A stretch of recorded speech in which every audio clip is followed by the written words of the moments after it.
Assalamualaikum warahmatullahi wabarakatuh. Bertemu lagi dengan saya Suci di mata kuliah Ekonometrika. Kali ini kita akan membahas mengenai analysis of variance ya. Tujuannya apa?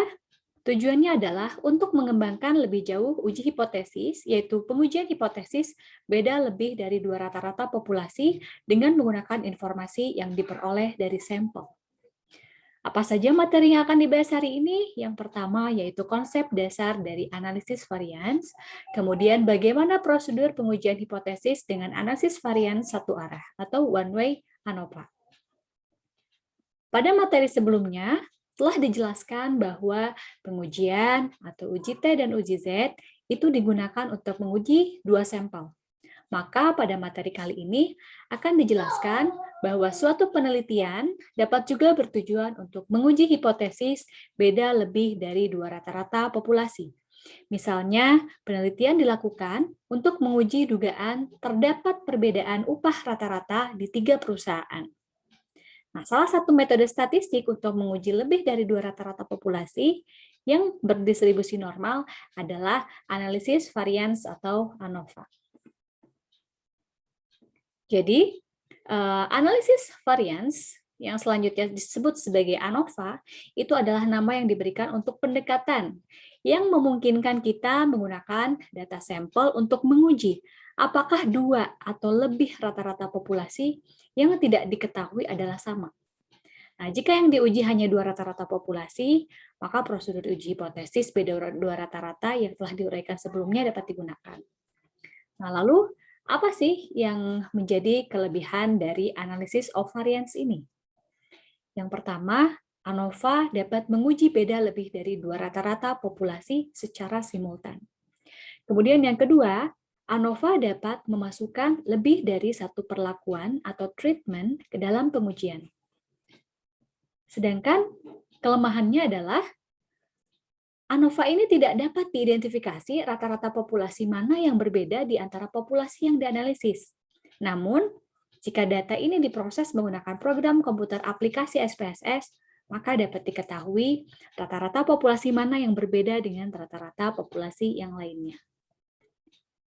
Nah, jadi kalau dalam ANOVA itu, hipotesis yang menyatakan bahwa semua rata-rata sampel itu berasal dari populasi dengan rata-rata yang sama dapat diuji pada kondisi sebagai berikut. Yang pertama, itu semua sampel dipilih secara random dan independen antara sampel satu dengan sampel yang lain. Misalnya, pengeluaran rumah tangga di Jakarta dan pengeluaran rumah tangga di Semarang. Nah, kedua ini dia tidak ada hubungannya sama sekali atau bersifat independen, ya. Kemudian yang kedua, populasi dari sampel yang digunakan berdistribusi normal. Misalnya pengujian terhadap pengeluaran setiap bulan 4 kelompok rumah tangga di Kota Jakarta, Semarang, Surabaya, dan Bandung. Nah, di sini ada 4 populasi ya, yakni populasi rumah tangga di Jakarta, di Semarang, Surabaya, dan Bandung, yang jumlah masing-masing itu sangat banyak. Nah, asumsi ini menganggap bahwa distribusi data dari masing-masing rumah tangga di keempat kota adalah normal, atau yang sering kita lihat itu bentuknya seperti bell shape ya. Nah, kemudian yang ketiga, itu semua populasi mempunyai varians yang sama. Jadi sama dengan asumsi nomor 2 di atas, keempat data ini tentu mempunyai rata-rata, sehingga data-data tersebut akan bervariasi di sekitar rata-ratanya. Ukuran variasi data, yakni varians, itu diasumsikan sama pada keempat data tersebut. Hanya saja, untuk jumlah data yang hampir sama untuk setiap kelompok data, asumsi kesamaan varians itu bisa diabaikan. Ya. Nah, terus kemudian untuk prosedur dari ANOVA ini sendiri itu terdiri dari beberapa macam ya. Jenis prosedur ini itu tergantung dari perlakuan atau treatment yang digunakan dalam analisis varians tersebut. Jika dalam suatu ANOVA itu menggunakan satu perlakuan, maka prosedur ANOVA yang digunakan adalah analisis varians satu arah atau one way ANOVA. Tapi, jika dalam suatu ANOVA itu menggunakan dua perlakuan, maka prosedur ANOVA yang dipakai dalam analisis adalah analisis varians dua arah atau yang disebut dengan two-way ANOVA. Nah, yang akan kita bahas saat ini adalah one-way ANOVA ya. Jadi pengujian terhadap beda lebih dari dua rata-rata dengan menggunakan satu perlakuan atau treatment atau satu sumber perbedaan itu dapat dilakukan dengan menggunakan one-way ANOVA. Lalu bagaimana prosedur pengujian hipotesisnya dengan menggunakan ANOVA? Ini sama dengan prosedur-prosedur sebelumnya, yaitu terdiri dari 5 langkah.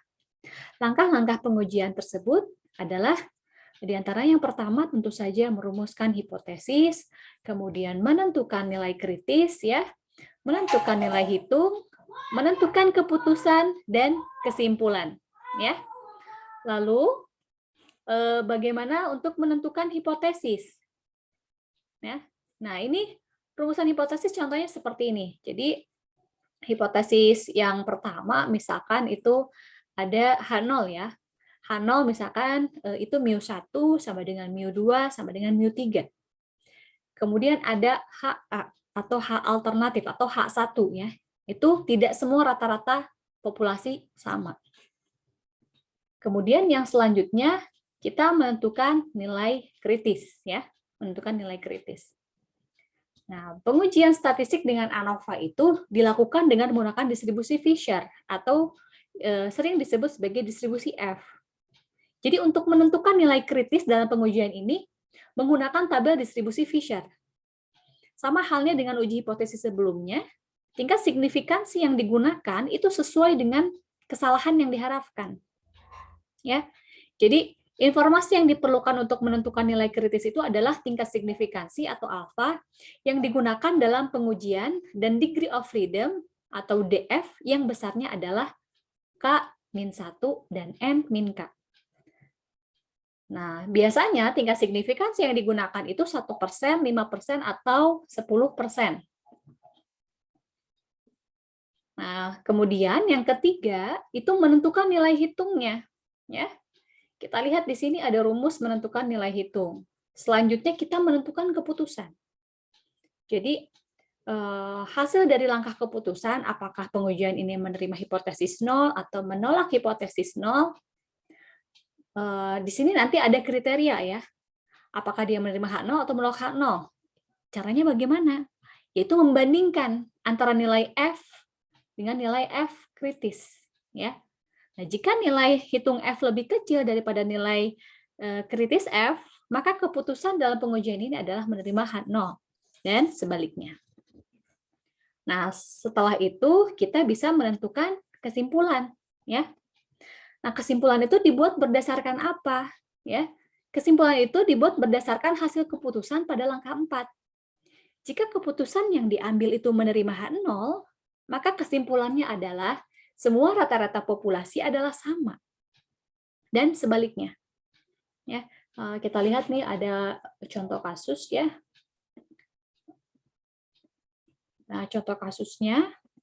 Nah, kita lihat di sini suatu penelitian itu dilakukan untuk menguji dugaan bahwa tidak terdapat perbedaan penghasilan rata-rata setiap hari antara pedagang bakso, pedagang sate, dan pedagang ronde.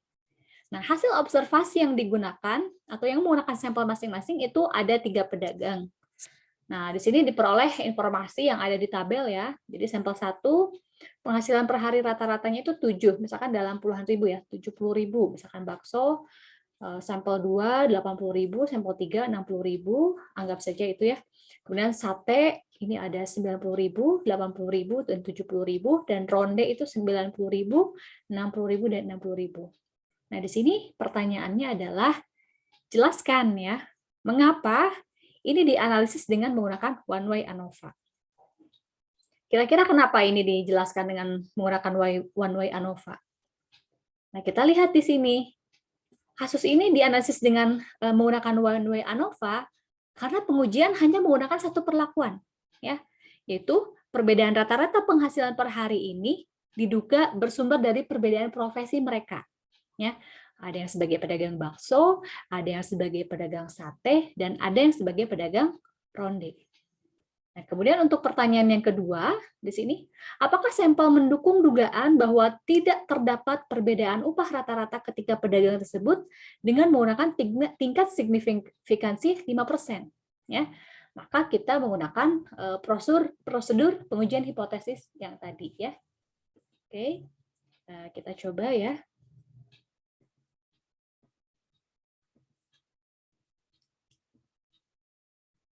Nah, yang pertama itu apa? Yang pertama itu kita merumuskan hipotesis ya. Jadi yang pertama itu kita membuat rumusan hipotesis ya.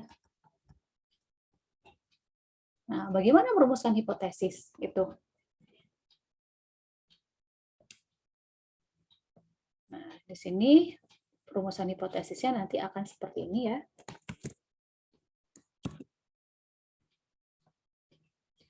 Nah, ini anggaplah H0 ya. Jadi di sini H0 ini H alternatif atau H1. H0-nya itu μ1 sama dengan μ2 sama dengan μ3 ya. Kemudian H1-nya adalah tidak semua rata-rata populasi itu sama. Kemudian untuk yang kedua apa? Untuk yang kedua itu adalah menentukan nilai kritis ya. Menentukan nilai kritis. Bagaimana cara menentukan nilai kritis?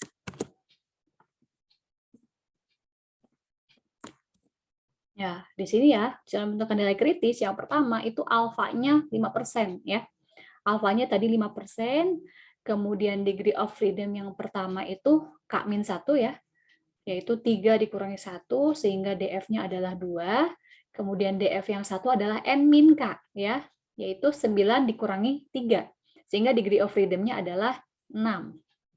Sehingga nanti kalau ketika kita lihat F tabel ya, itu 2 ke kanan tabel dan 6 ke bawah tabel. Jadi nilai kritisnya 5,14. Nah, itu didapatkan dari mana? Oke, saya ambil contohnya ya.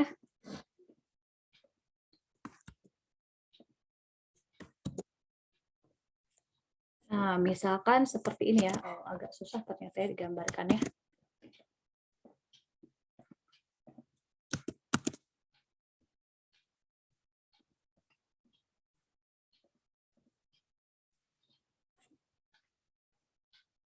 Jadi nanti di situ kan ada yang namanya tabel F ya. Tadi tidak bisa saya kopikan.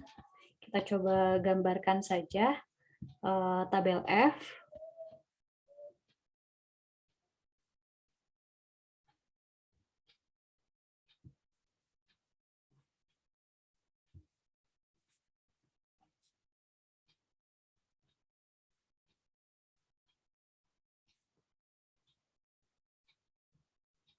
Nah, di sini misalkan tulisannya itu adalah F tabel for alpha 5% ya.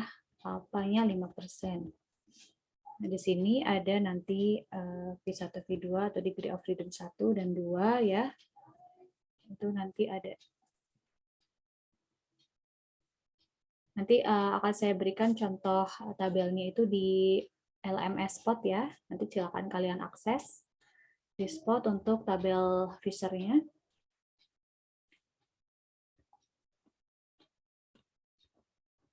Anggap saja lurus ya.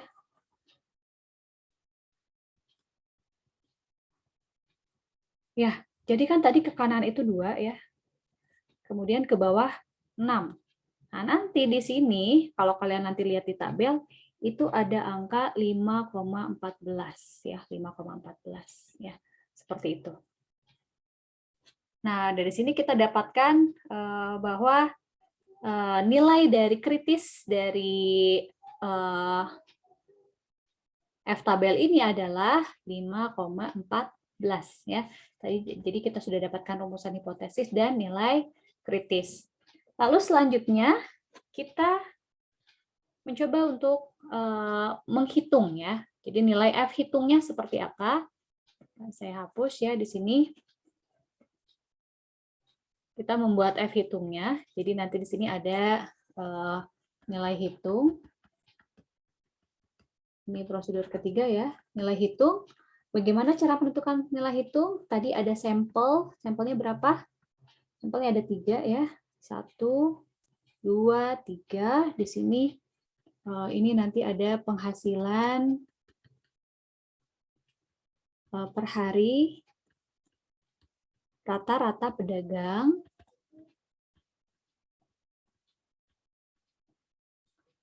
tadi ada pedagang apa? Pedagang bakso, kemudian pedagang sate, dan pedagang ronde ya. Nah, di sini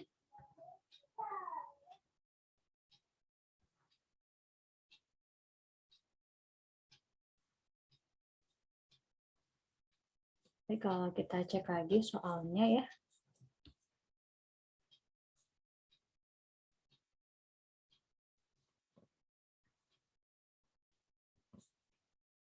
Tadi ini 7, 8, dan 6. Ini 9, 8, dan 7. Kemudian 9, 6, dan 6. Maka N1-nya berapa? N1-nya ada 3, N2 juga 3, N3, 3 ya. Kemudian kita lihat totalnya berapa? 7 tambah 8 tambah 6, 21 ya. Kemudian T2-nya juga 24, T3-nya 21. Nah, kita sudah dapatkan ini. Lalu kita mencoba menghitung nilai F ya. Bagaimana rumus nilai F itu? Rumus nilai F itu adalah F sama dengan MSB dibagi MSW ya. Nah, untuk mencari MSB dan MSW ini kita harus cari dulu SSB dan SSW-nya. Oke. Kita coba hitung di sini ya. Bagaimana SSB dan SSW-nya.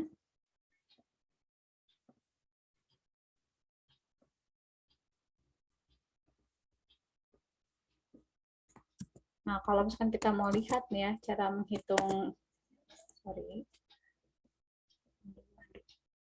kita cara menghitung SSB itu yaitu dengan cara kita masukkan tadi ya ke dalam rumus ini. Nah, tadi kita sudah dapatkan di tabel. Maka di sini akan diperoleh SSB-nya adalah tadi T1 itu kan 21 kuadrat dibagi 3 ya. Ditambah 24 kuadrat dibagi 3, ditambah 21 kuadrat dibagi 3. Dikurangi, total dari semuanya adalah 66 ya. 66 kuadrat dibagi 9. Maka nilai SSB-nya adalah 486 dikurangi 484. Sehingga SSB-nya adalah 2. Nah, sekarang kita coba hitung SSW ya. Kita masukkan ke dalam rumus yang tadi ya. Akan didapatkan SSW-nya itu adalah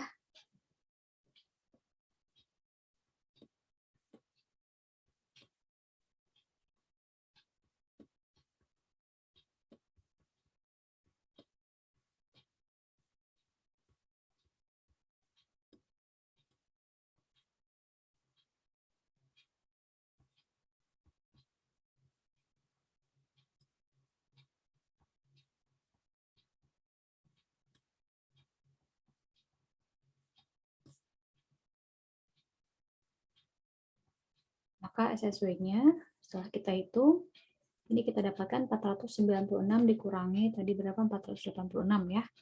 Maka SSW sama dengan 10. Nah, ini kita sudah dapat SSW dan SSW. Maka kita bisa hitung MSB-nya ya.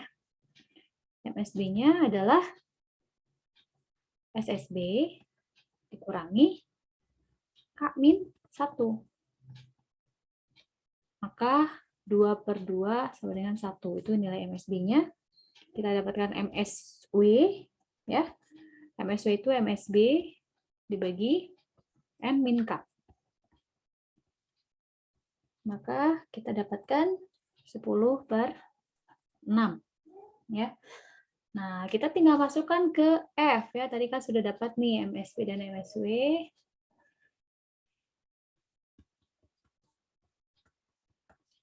Maka kita hitung nilai F-nya.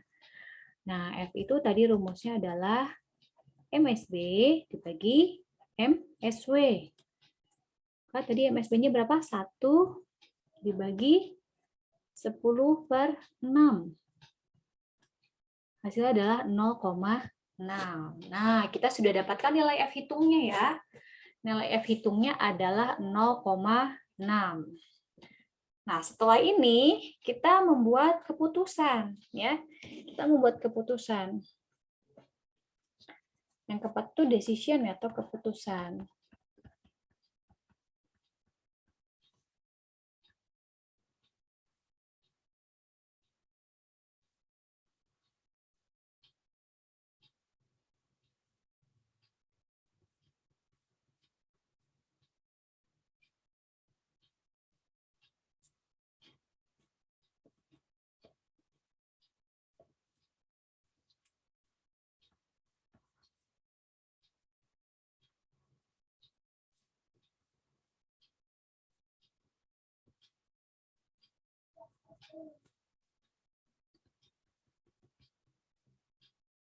Nah, kalau misalkan dia ada di daerah sebelah sini ya, maka di sini dari sini ke sana itu daerah penolakan H0 ya, daerah penolakan H0. Nah, kalau misalkan dia ada di sini, maka dia ada di daerah penerimaan H0 ya, daerah penerimaan H0. Nah, tadi dapat F-nya berapa? 0,6. Jadi mungkin 0,6 itu di sekitar sini ya. 0,6. Nah, 0,6 itu di sini berarti dia ada di daerah penerimaan H0. Maka kita dapatkan kesimpulannya adalah sesuai dengan formulasi yang terdapat pada H0. Yang artinya bahwa semua rata-rata populasi tidak berbeda secara statistik. Sehingga pengujian ini menghasilkan kesimpulan yang membenarkan bahwa pendapatan rata-rata per hari pedagang bakso, sate, dan pedagang ronde adalah sama. Ya. Jadi ini pendapatan rata-rata per hari pedagang bakso, tadi ya, pedagang sate, dan pedagang ronde itu tidak berbeda atau sama. Ya. Jadi kita menggunakan hipotesis yang ada di H0. Seperti itu ya.